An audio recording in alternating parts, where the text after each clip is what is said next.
আসসালামু আলাইকুম বন্ধুরা, চলে আসলাম আমার বোরো ধান খেতে। তো আজকে আপনাদেরকে দেখাবো ধান ক্ষেতের কি অবস্থা। চলুন আমরা তাহলে ধান ক্ষেতটি ঘুরে ঘুরে দেখি।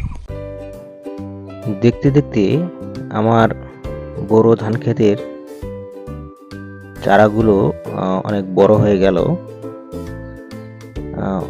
অলরেডি গাছের বয়স 1.5 মাস প্রায় হয়ে গেছে। আর মাত্র 1.5 মাসের মধ্যে এই ধান গাছ থেকে ধান উৎপাদন হবে। এখন ধান ক্ষেতের মধ্যে পরিচর্যা চলছে। এখন পরিচর্যার মধ্যে শুধুমাত্র সেচটা ঠিক মতো দিতে হয়, আর প্রতিনিয়ত দেখতে হয় যে কোনো রোগবালাই আক্রমণ করলো কিনা। তো আমি যথারীতি সকাল এবং সন্ধ্যা দুই বেলা আমি আমার এই বোরো ধানের ক্ষেতটি ভিজিট করি। সকালে ঘুম থেকে একবার করি, আবার ইফতারের আগে আগে আরেকবার ভিজিট করি। তো খুব গভীরভাবে খেয়াল করি যে রোগবালাই আক্রমণ করলো কিনা, কারণ এই বোরো ক্ষেতে প্রচুর পরিমাণের রোগবালাই আক্রমণ করে। তো যার কারণে সবসময় ক্ষেতে আসা যাওয়া করার লাগে। তো যদি ক্ষেতের মধ্যে রোগবালাই দেখা যায়, তো সাথে সাথে সেটার ট্রিটমেন্ট নিতে হয়। অনেক ক্ষেত্রে পূর্বে থেকেও আমরা প্রিভেনশন নিয়ে থাকি।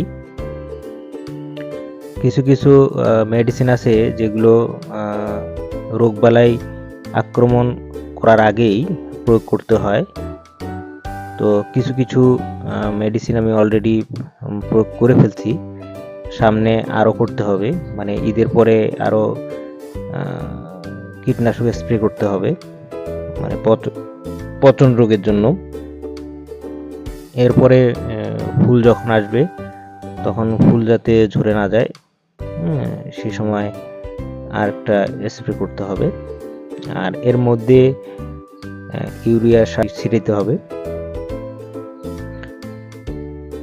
এখন আপনারা তো ক্ষেত্রেতে খেয়াল করতেছেন যে একটু লালচে লালচে ভাব।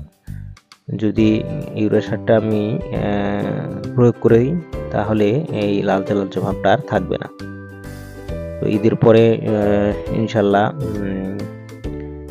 এই ইউরিয়া সারটি প্রয়োগ করব। আর এখন মোটামুটি আমার এই বোরো ক্ষেতটি সম্পূর্ণ আশঙ্কামুক্ত, কারণ এখন পর্যন্ত কোনো রোগবালাই আমার চোখে ধরা পড়েনি। কারণ নিয়মিত আমি দেখভাল করতেছি। তো আশা করা যায় যে সব কিছু ঠিকঠাক থাকলে রোগবালাই মুক্ত ধান ক্ষেত পাবো ইনশাল্লাহ। তো বন্ধুরা, আমার সাথেই থাকবেন। এরপরে আরেকটি ভিডিও নিয়ে আসবো, যখন ধানের গাছ থেকে ধান বের হবে। তো সবাই ভালো থাকবেন, সুস্থ থাকবেন। আসসালামু আলাইকুম।